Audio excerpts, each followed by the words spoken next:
Это старинная мечеть села Кокташ – настоящая гордость местных жителей. Более 10 лет назад общими усилиями ее начали восстанавливать. И сегодня в этой красивой и уютной мечети проходят пятничные и праздничные молитвы. Но много лет жители села мечтали об ифтархане, в которой можно было бы проводить коллективные ифтары. Несколько месяцев назад они начали сбор средств на строительство. Вот наш долгожданный ифтархане построился. Хоть не до конца, но уже можно проводить, альхамдулилля, тут ифтары. Нам помогали с Симферополя, Севастополя, братья-мусульмане, сестры-мусульмане. Потом мы много собрали в сайтах, в интернете, на карту нам упало. Строилось 2 месяца. 29 января мы его начали. Хочу поздравить всех мусульман с наступившим месяцем Рамадан и поблагодарить всех спонсоров, всех людей, которые принимали в этом участие.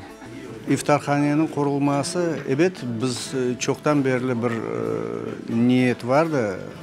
Şükür Allah'a bu gene de söyleyeceğim. Ben kaç kereler söyledim. Köyümüzde Seran diyen bir din kardeşimiz var. Biznesmenler olsun pek çok yardım ettiler. Allah onlardan razı olsun. Allah sağlıklarını versin. Allah işlerimizi on getirdi.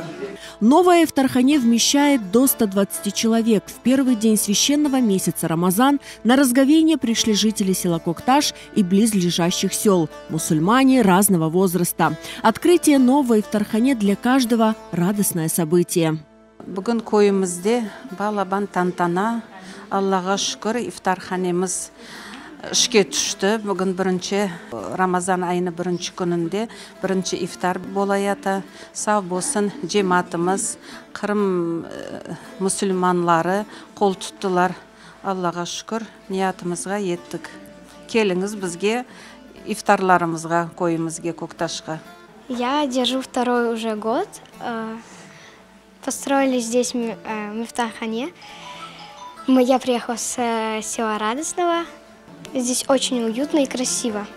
В новом ифтархане в мечети Кокташ-Джами ифтары во время священного месяца Рамазан планируют проводить каждый день.